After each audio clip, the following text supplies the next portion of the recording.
Nimitzla paloa no machik nikwan. As we leave Colorado College and go on to new phases of our lives, we must acknowledge that the land that supports our bodies as we study, as we rest, as we work, has known plenty of histories in the past, just as fruitful as the one that we have today. These histories are the histories of the Nuchu, otherwise known as the Southern Ute tribe, the Mountain Ute tribe, and the Northern Ute people.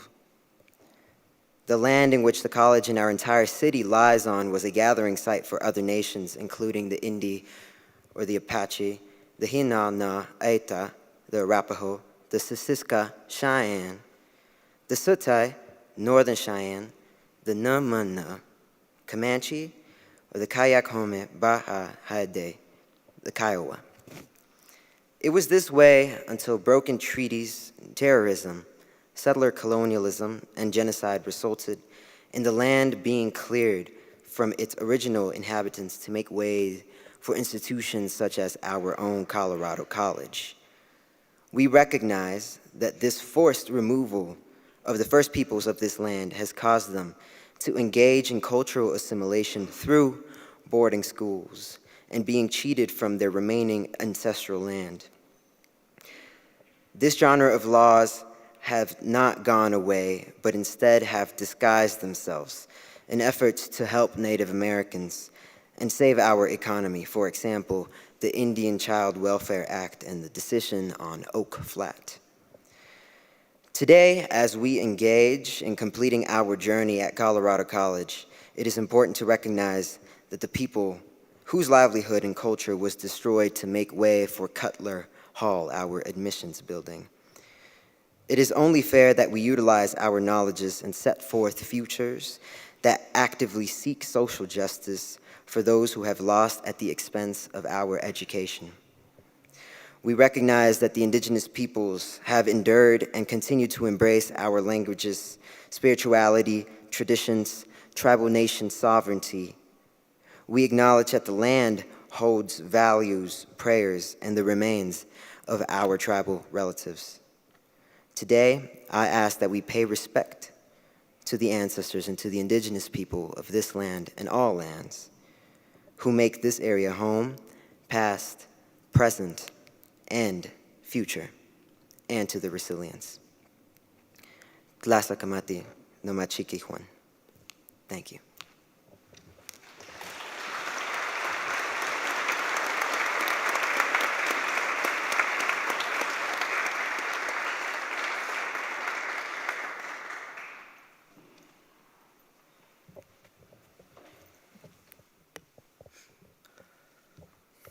Haku, haku. Hello, everyone. My name is Kazmali Lopez. My father is Marcus Lopez, and my grandfather is Victor Skyego Lopez. I come from Old Indian Town up Montecito Creek from the village of Shalawa.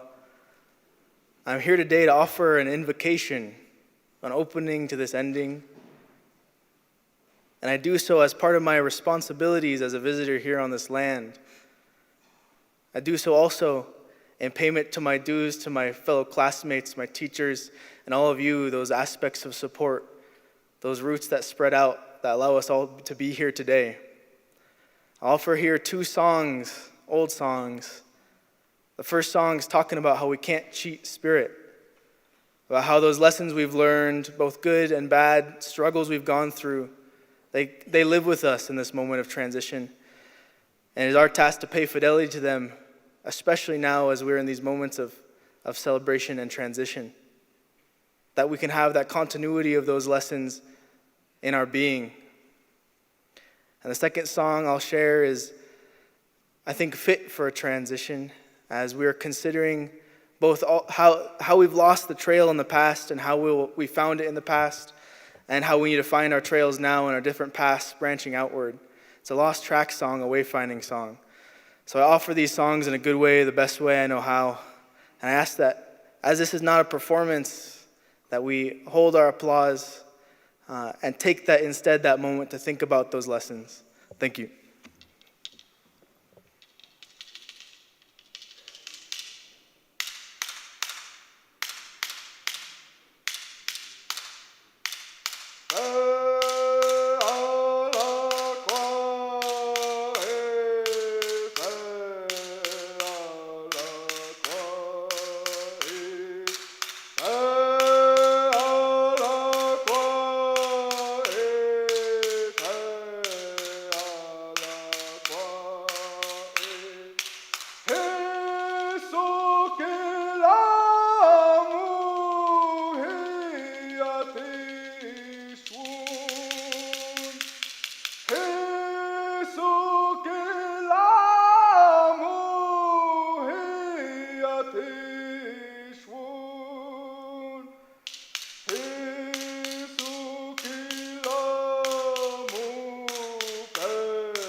We hold those words, the prayers, that song of blessing with us.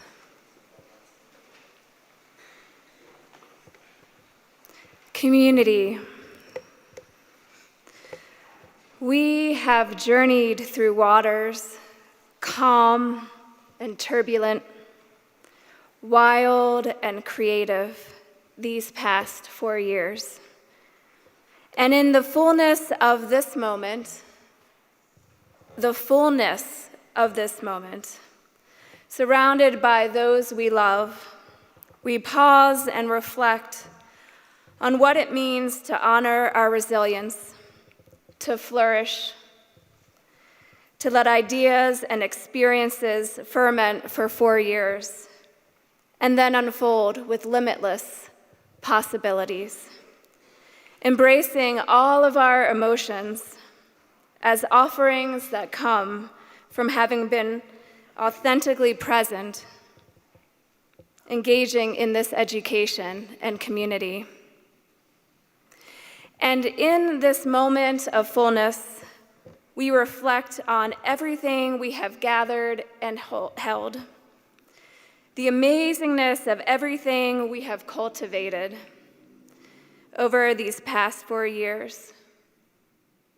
We pause and remember what it took to get here, mindful of the challenges, growing pains, loss, and grief along the way. The pandemic, all the inequality and injustices, those other moments of our lives that we hold in silence. We acknowledge and remember those who have nurtured us, inspired and worked hard to make this day possible. Those who are here today in body, those who celebrate with us from afar, and loved ones who have passed away, who enriched our lives, present with us in spirit. Family members, our animal friends, neighbors, other friends, CC staff, faculty, and friends who have passed away.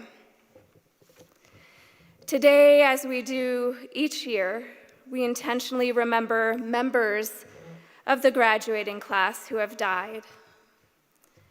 In the class of 2023, in this space, we remember Daniel Cortez. Please join me for a moment of silence as we remember Daniel.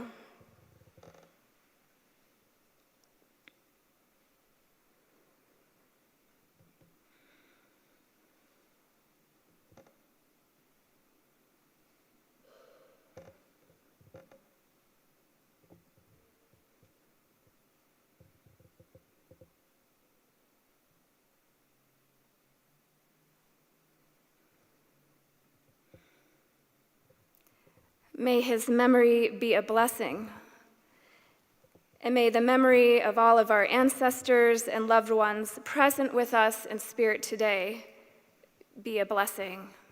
May it be so.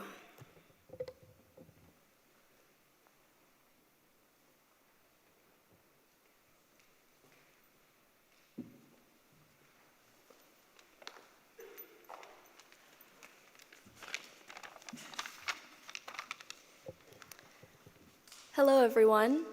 Thank you so much for taking the time and energy to be here today. My name is Anusha Vajrala, and it is my honor to present a reflection on behalf of our class. When I was younger, it was really difficult for me to comprehend change or uncertainty. During those times, I would think about one of the most important pieces of advice I had ever received. Don't forget to breathe. Seems pretty simple, right? This past semester, I had the opportunity to travel abroad to India for the first time in 10 years. One of the most remarkable things I remember seeing were the incredibly expansive and strong banyan trees. These trees can grow up to 100 feet tall, with a canopy that can expand to over 200 feet. In many cultures, banyan trees represent a symbol of resilience, growth, and interconnectedness, as their massive size and structures are almost incomprehensible. As I was sitting amongst the banyan trees in Chennai, I remember being in absolute awe as I looked at the enormous aerial roots that had grown from the branches dropping into the ground. The singular tree has over 3,000 roots that unite in a dense, abstract, and mystical configuration. The tree looked almost human. It was a gentle giant, seemingly walking across the grounds, existing peacefully in the center of Kalakshetra, a cultural academy focused on the preservation of the Indian arts. The entire performance area was constructed around this 80-year-old banyan tree, and students would dance, sing, eat, and study under the shade of this tree during the seemingly never-ending 100-degree days. This beautiful tree only provided. It helped cultivate a wonderful community immersed within forms of art and expression, while allowing us to understand how we are directly connected to nature. I vividly remember sitting under the gigantic canopy where I took a deep breath. The first time during my 4 years at CC where I felt like my mind was totally clear. At that moment, I realized that having space to breathe, fully breathe, is much harder than it seems. To me, this symbolized growth, endurance, and the strength of the banyan tree is simply one way that I have been able to capture what the past 4 years have been like. From a mere sapling that requires the proper moisture, sunlight, and warmth comes a tree that can create its own network of roots that directly absorb nutrients and water from the soil. Once these roots mature, they can withstand almost anything. They can expand so far, and they can provide others with so much: fruit, shelter, and the air to breathe. Similarly, we were all once saplings, naive individuals who had no idea what the future held. And we're so optimistic that some of us thought we would have a normal Block 8 of 2020. As this time has passed, however, the bonds between us individuals grew stronger. We became the complex, interconnected roots of Colorado College, no longer taking people, power, love, life, or time for granted. We gave each other so much. We grieved, we loved, we supported each other to be standing here today. However, through all of this, a lot of us were still holding our breath. But now, these past 4 years have come to a close, so I hope you can breathe just a little bit better, because now we leave here as a community. One that has taken on so many challenges and has come out stronger than ever. From struggling through the pandemic, to fighting the mental health crises, to protesting, to standing up for what we believe in, we are no longer saplings. Rather, we have become a strong, willful, beautiful banyan tree. Soon enough, we will all be busy with our own futures, our jobs, our internships, and our crazy lives that have somehow been even crazier on the block plan, but I hope that occasionally you will slow down to take a breath. Maybe someday you'll even get to sit amongst the banyan trees, where the air smells sweet and the tree roots sit right under your feet. Thank you.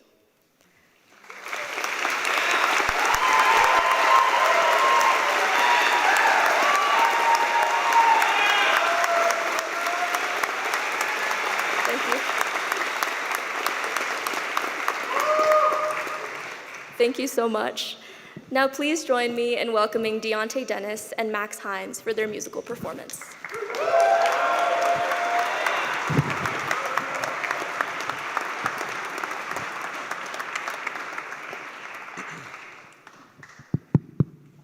Hey, thank you for joining us today. Excited to be here.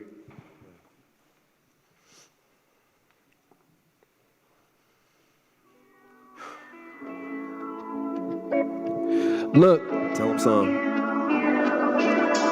I've been thinking to myself how I'm gonna get big, how I'm gonna get the people of the world to hear these hits. And when I spit, will they enjoy it the way I hope? And will they understand that this is the way I cope? Will they appreciate the honesty of what I wrote? Will they internalize the words I'm pairing with these notes? Will they love me for me until the day I croak? Will they? Well, yeah, probably not, but it's cool. And college don't went so fast. COVID messed it up, man, the pandemic been so trash. I feel like I really done lost my best friend to the past. I ain't seen my dog in like 3 years and it makes me sad. It's crazy really, the path we all diverge on, the roads that we'll explore, the way we'll have to battle, the way we'll open doors. Can't wait to spread my wings, achieve my dreams, take flight and soar. My coach told me that life really about who wants it more. I'm scared to my core, but I know we ready. I just hope the people I love here, they won't forget me. Man, I've been through so much stuff here, it's like it's my city. 6 a.m. sunrise, headed to lift, like damn, that's pretty. Yo. Yeah. Let me tell them, cause they say I've been Zans, cause my pop's real cool. And my mom's be the realest, told me get that food. But wait, what's your name? Excuse me, don't put me in the booth. Yeah, I told her I'll be honest, might get recalled loosely. But remember to call me, and you won't wanna lose me if I get a clean slate. Like a piece of this loose leaf that you left your number on. Now I hear her man yapping better. Stop the capping before they ask him what happened. Suck his chest out, watching you know I be trapping. I've been to Hollywood, I see millions paid for acting. So I keep it cool, homie, cause you know I'm a scheme. Cause the rest just got a body, got a power to team. You said that it's yours, but I disagree. Came here with shambles, left with degrees. But the BSG, that's the free aroma. Go ahead and get your bag and leave with a diploma. Thought you was their favorite slave and the next soldier. Run to the island, don't run for Sarasota. Wait, come on, honey, let me see you rock. Throw your hands, we doing no rain dance. What you gon' give just because she hot? But need a platform, only's got the plan. Said, come on, little honey, let me see you rock. Hey, throw your hands, we doing no rain dance. She thinks she up, but she knows she not. Wave your hands, we doing that rain dance. Wait, get her, go take, get her, Come on, get her. Tell us something. Look, No. Look, we ain't no victims, but we still suffer from all these systems. I'll list them, just so you know that this ain't no fiction. The government is ruthless when our minds are decay. But I'ma tell you something the great Fred Hampton used to say. You can't kill a revolutionary, not the revolution. Cause we done seen it all, still we keep on moving. All these freaking allies, pick and choosing, saying they gon' take a stand and then they never do it. Like how you mess with me but don't know the real history. Like how you not aware of what the prison system be. Slave to the media, regurgitate all their hate. Generational trauma, you don't understand what's at stake. Internalize the pressure. Yeah. Come on, give me some energy. Hey, internalize the pressure. Yeah. Whoa. Switch it up. Speed it up one time for him, Tay. Look. Tell him. I want the money, the power, respect. I'm out here chasing these checks. This life is a test. You win or you lose. I shine either way. I mean, look at my neck. I done been through all the fire. I'm fighting these demons. I'm starting to think hell is home. I'm in my zone. I just stay positive, focused on growth. I'm righting my wrongs. I'm sick of not being the best. Cause I'm different than the rest. And my heart is full of love. But I don't do well with threats. And the only sets I rep are the ones that help me flex. Shout out class of 23, cause we know that we the best. We are coming for it all. Coming for it all. Coming for it all. Coming for it all. Coming for it all. The money, the power, the love, the respect. It do not come until you cash some checks. I'm gonna keep grinding until my last breath. I'm gonna keep fighting until there's nothing left. Yeah. Thank you. Thank y'all. Appreciate y'all.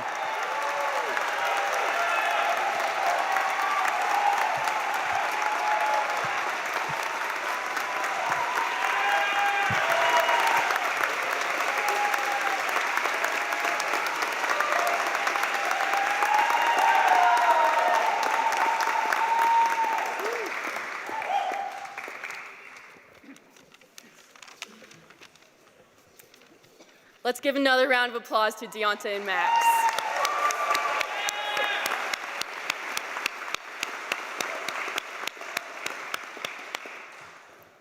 Hi everyone, my name is Jessa Granada.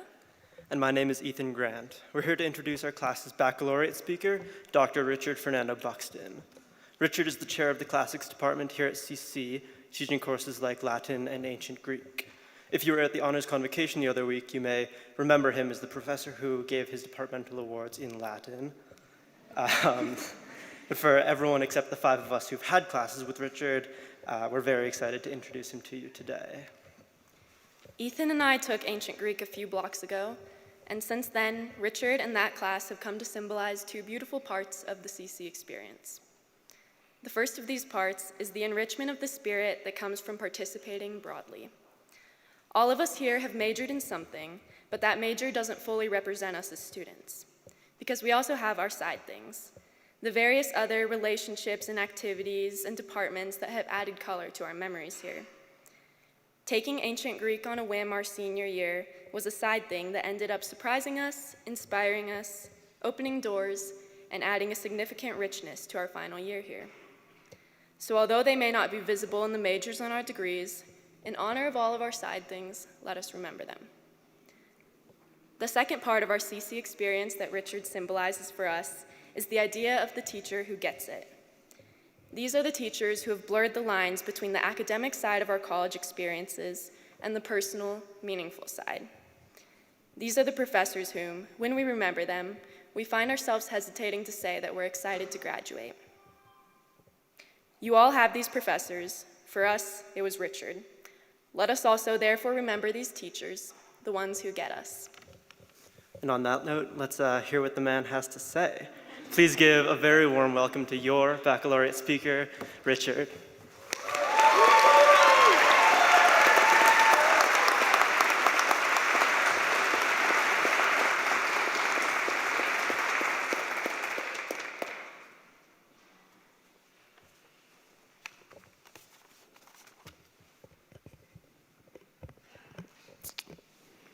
Good afternoon. Tomorrow morning, after graduation, the President's reception on Tava Quad will be an occasion for the symbolism of a still new day in spring with an open view of the horizon. It will be about looking to the future, groping towards its new possibilities and the enlarged selves that we hope we have helped you to become. But here and now, where the sun will soon fall on our last evening together as a community, it is appropriate that, cloistered together and cut off from the outside world one last time, we look instead backwards and within. Let us try to make some sense of what it is we have been up to here these past few years. Acts of reflection are always skewed, incomplete, and of necessity subjective, especially when delivered by someone as out of touch as a professor of ancient Greek. But a first approximation is closer to the truth than none at all, and the necessary first step towards it. May this very imperfect reflection, then, even if it serves no more than to provoke you to react against its deficiencies, prompt each of you to begin articulating an individual account of what has happened to you here. A lesson the block plan teaches particularly well is that in adult life, there is always too little time. One must reflect on the task at hand while doing it, writing the first draft in the moment, if one is to grasp anything solid to take away into the next situation and its overwhelming demands. In life, as on the block plan, there are no extra days for catching up hidden away somewhere. But yes, precious occasions built in for making sense of things that have happened along the way. Sometimes these occasions are papers and projects that force us to wrestle our slippery thoughts into an accountable shape. Sometimes a few hours to hike alone with our thoughts. Sometimes another round of drinks shared amongst friends who revel in endless argument. Plato's Socrates may have spoken of the unexamined life, ho anexetastos bios, as not worth living, a bios ubiotos. But the exhaustively examined life would crowd out any time for having lived, starving itself of fuel and banishing any chance to test its hypotheses. Don't get me wrong. A life without moments for reflection is one lived passively, lacking a proposition to prove.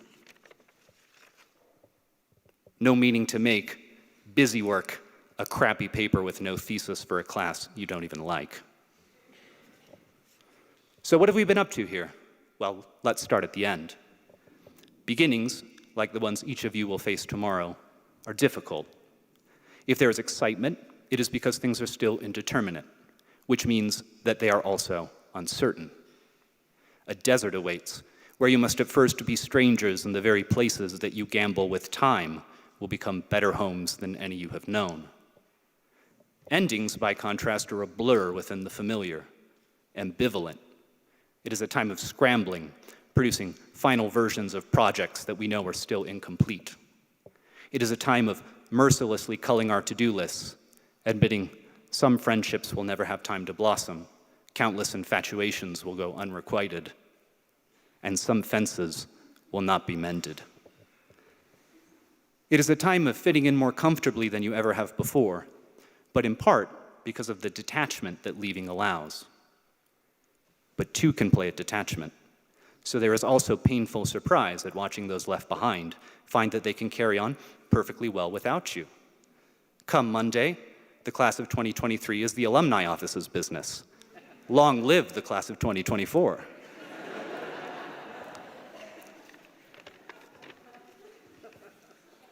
In a culture that has made a business of encouraging envy and anxiety, it is also a time of feeling ruthlessly compelled to measure yourself against the plans of others, as if success were zero-sum and any door not already opened were forever to remain shut.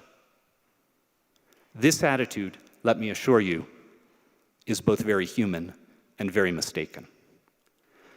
There is a wonderful pleasure in having it all figured out ahead of time, but an equal and less appreciated one in having come to the right path only in the fullness of time, and after wandering along treasured byways eventually left behind for something grander. All of you leave us at a moment when higher education, like so many other of the institutions in our polity, suffers from a profound self-doubt about its purpose and possibilities. In part, this is thanks to a welcome recognition of how little one size fits all, where even in a small and selective liberal arts college, students come from vastly different backgrounds and study very different things in the service of achieving lives of dazzling variety. As a delegate of our faculty, what then could I plausibly claim on our behalf that we have had in mind for each of you to achieve here? If nothing else, I hope this last year has been one where we have given you an occasion to push yourselves intellectually beyond where you are comfortable, but to push yourselves in a way where that labor has been bittersweet, for letting you feel both just how great are the things your efforts can achieve when pressed, and how hard-won, imperfect, but authentic growth in any complex endeavor must always be.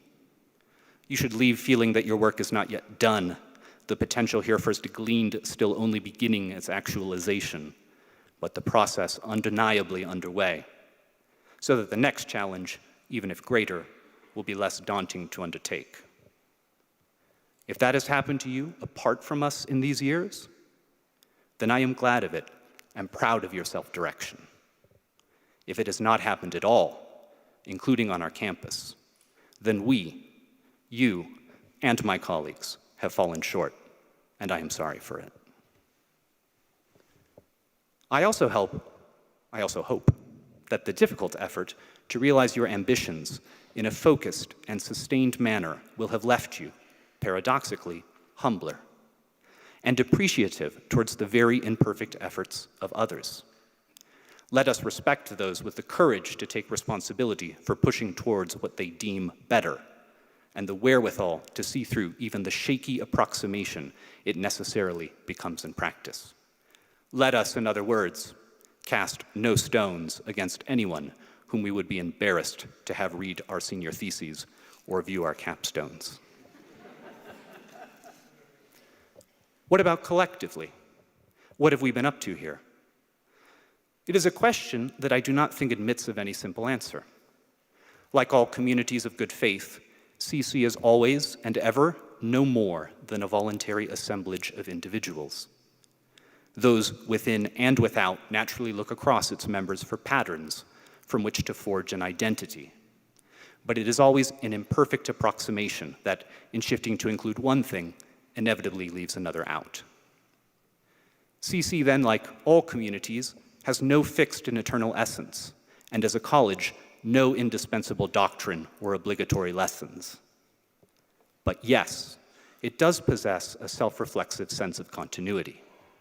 For me, it is like a large family, with a mysterious and godlike admissions office taking the place of the gene pool and supplying a common baseline of shared but flexible characteristics. Characteristics that by necessity evolve over time through contact with new members to better thrive in changing circumstances. In this very imperfect analogy, I think of three cousins. Let's call them Song, Andrea, and Kate. Andrea and Song may share something that makes them inseparable. I'll say club sports.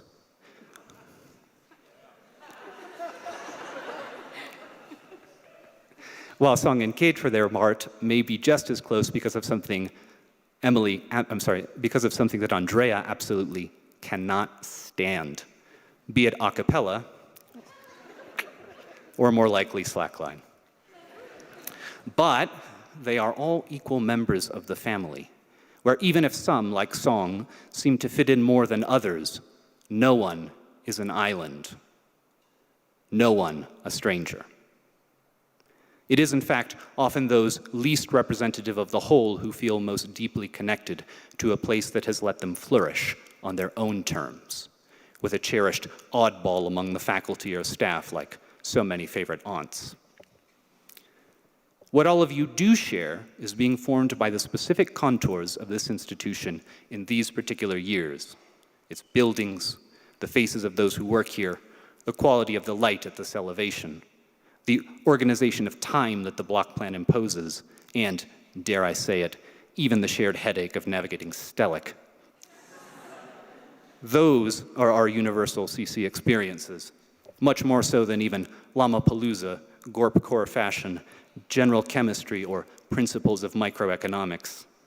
Things which touch many, but never all. Those seated with you are the only other witnesses this world will ever produce of the million mundane things that made up being here for this one stretch of time.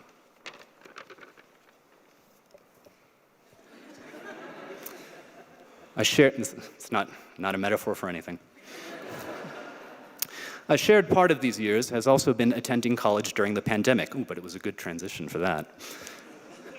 The adaptability, academic engagement, and personal wherewithal you showed then was, to me, sincerely, an incredible inspiration.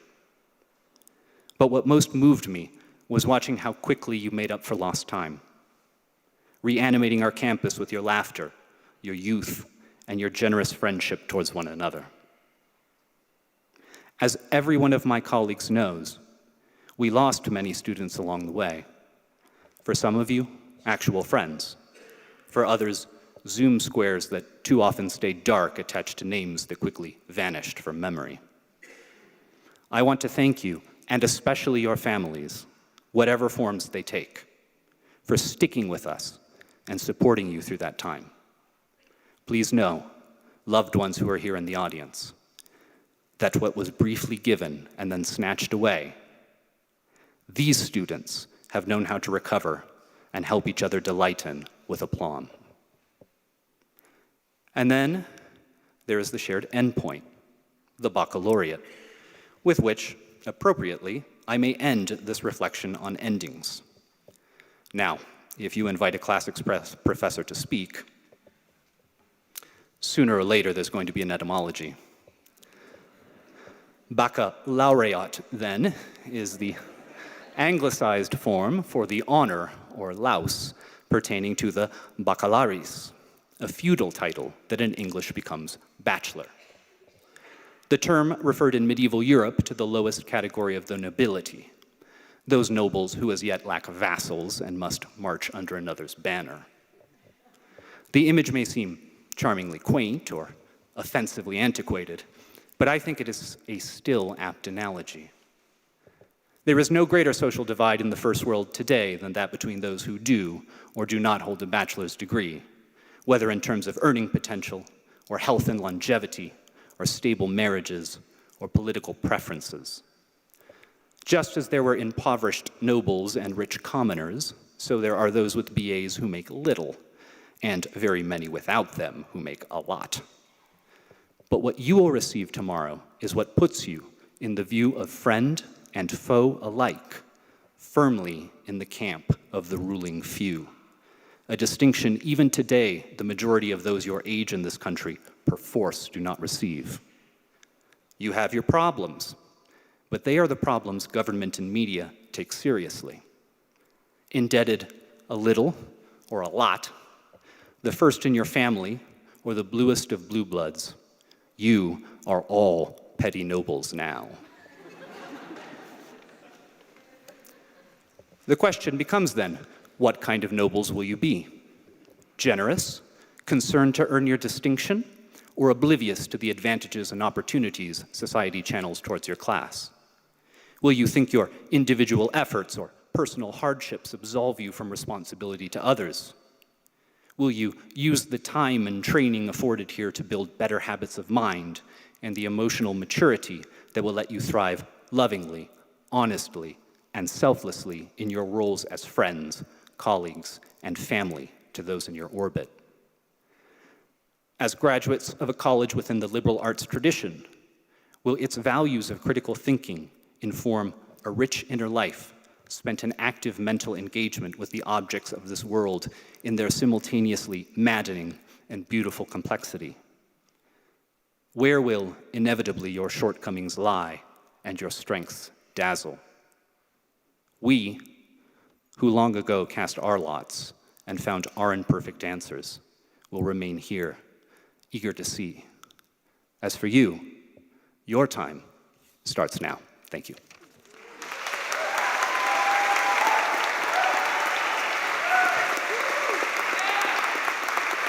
And the song is for you.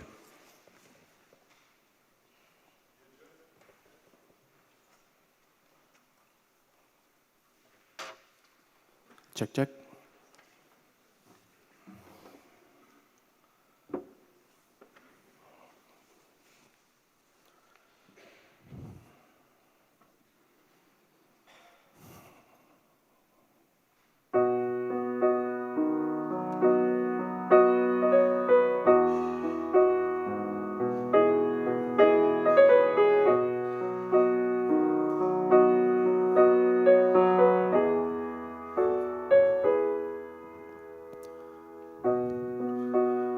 Tomorrow I'll wake up in my bed,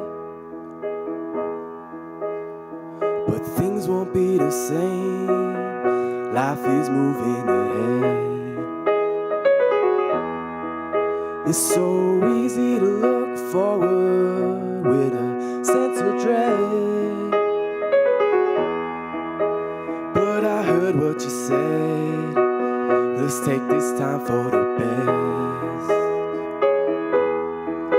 So I strap my cap, wrap my gown around my back. Things are moving too fast, but I gotta get a kick out of that. Cause soon the day's gonna be slow. I'll need to find me some more shit to keep me in the zone. Need to keep my eyes on the road.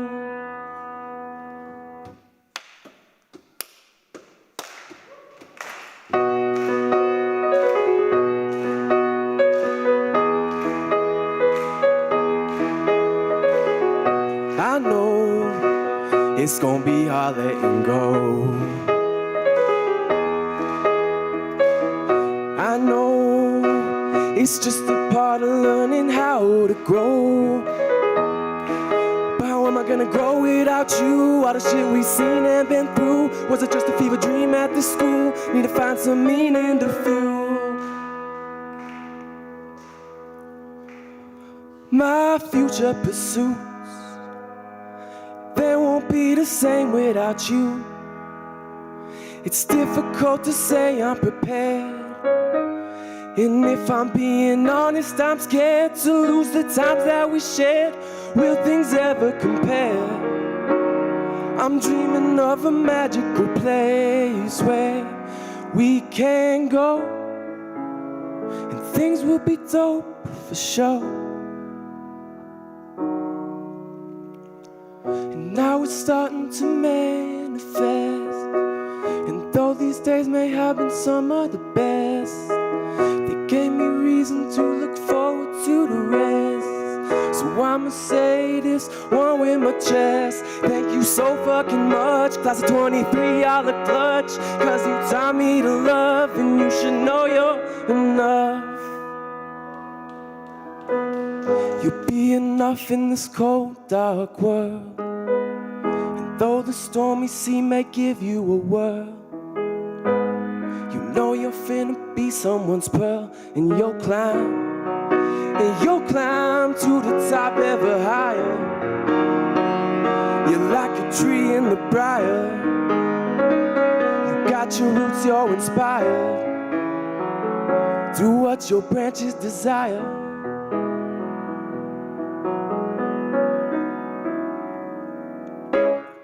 And now we pop out. Thank God that your boy didn't drop out. In the end, it would have been a bit of cop out. Now we headed to the top. Watch out. I've been dreaming about to stay feeling sentimental. You know all the hard work ain't incidental. Big steppers about to put a pedal to the metal. I'ma tell you straight, drop the incidental. Hey. CC23, we made it, y'all. We was talking about practice, but now we ball. Got a diploma, but it ain't all that. Made some friends for life, and I'ma do it for y'all. And that's a wrap.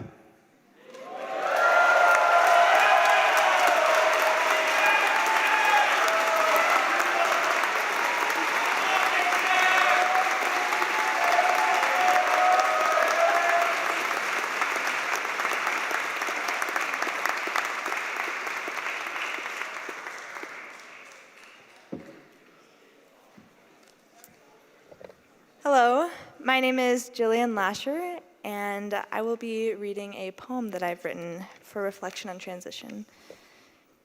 We each have a pen, unique to us, that we use to write the stories of our lives.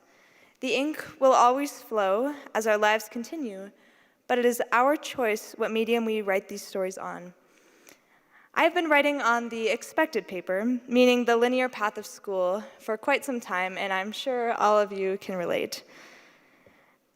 At this time in our lives, we are at a new place of choice, and I hope you can find reflection in the following poetic words. I chose the paper once. Let my turquoise feather pen write on it.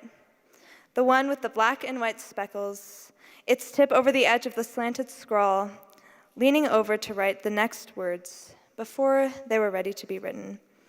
That paper, the one with the white grains and fine touch and the coffee stain in the corner, has many words, rushed words, mean words, soft words, and inked words, like the ones when water spreads ink across the page, all of them as a piece of life, a specific thought or memory of our time here. In these words hold profound thoughts, the ones you write late at night and into the early hours of the morning, those journal entries at 1 a.m., those final, in conclusion, essay statements, the brainstorms of 100 million seconds of time passing us by, even while we're contained and held in it. The pen I hold, the one that's always wanting to write more, is so excited to reach across the page, to go beyond where it is now, because there is so much more to know, so much more to write, so much more to tell. My pen wants to add more black ink on this ever-growing, but always room for more paper. This paper that is important, though its words are the expected prose and the expected flow. This ink, it runs on that paper, but maybe it can run on cloth too, or paper wood, or dried animal skin, you know, like the skin stretched over a drum. This ink is attached to this pen, but this ink is not necessarily attached to this paper that I've been writing on for so long. I know the ink will flow. It always will, just as the story of my life will continue to grow. And as I finish this paper, I can choose. Do I want another paper, a familiar paper to the one I have now? Paper that's seamless with binded, braided memories bleeding into each other, ink sealing the transition at the contact of pen to paper. Or can I venture just further, grab cloth, or maybe even a different texture of paper, and let time weave together the eclectic grains, fabric, and pulp of the paper I've been writing and the new medium I've chosen, letting the two start as strangers, but soon they come to know each other as if the seal was never broken, as if time transitions itself. We use the ink, we write the stories, and then we let time braid them together. Thank you.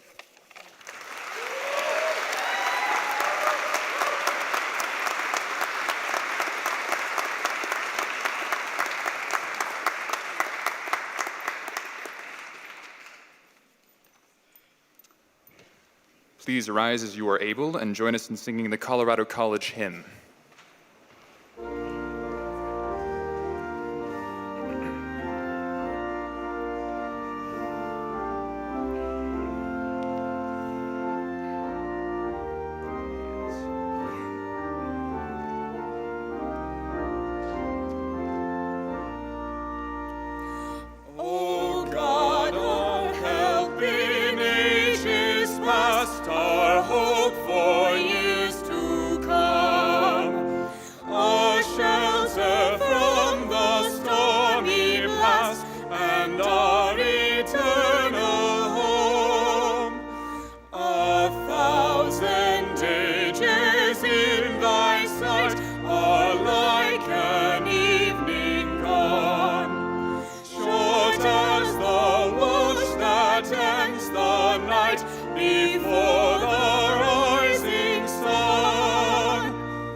Good afternoon, everyone. My name is Anne Claire Lynn, and I am honored to present the benediction. Today, we have watched good friends step forth, each offering what has moved their hearts on this fateful day. Members of the class of 2023, look around at your neighbors. This is a day of celebration for more reasons than any of us alone will ever know.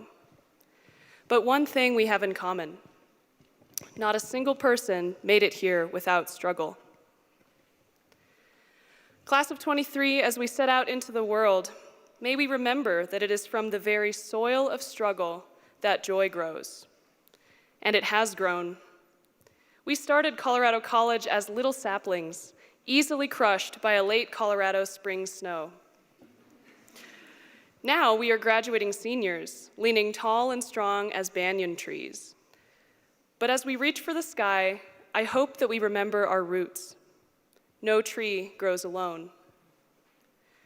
We are here because a seed was dropped by a passing bird, taken in by the earth, nurtured by the rain and the wind, and encouraged upward by the sun's unbroken hope. Class of 23, the great trees grow not because they are great, but because much has been given. Parents, teachers, pets, coaches, siblings, friends, the sun, the rain, the hands that sculpted this chapel, that picked the blueberries on the counter, that seasoned the tater tots at Rastel. Our ancestors who struggled so that their children might have better lives. Generosity surrounds us, seen and unseen, which makes it all the greater. Class of 23, here's my question. When so much has been given, what reply is there but to give? May our leaves always shelter whoever is beneath without any thought of discrimination. May we never close our branches to a bird in need of a place to rest. In the end, the breeze through the pines whispers that a dance of giving and receiving is all this is and will ever be. May we remember, may we remember, may we remember. May it be so.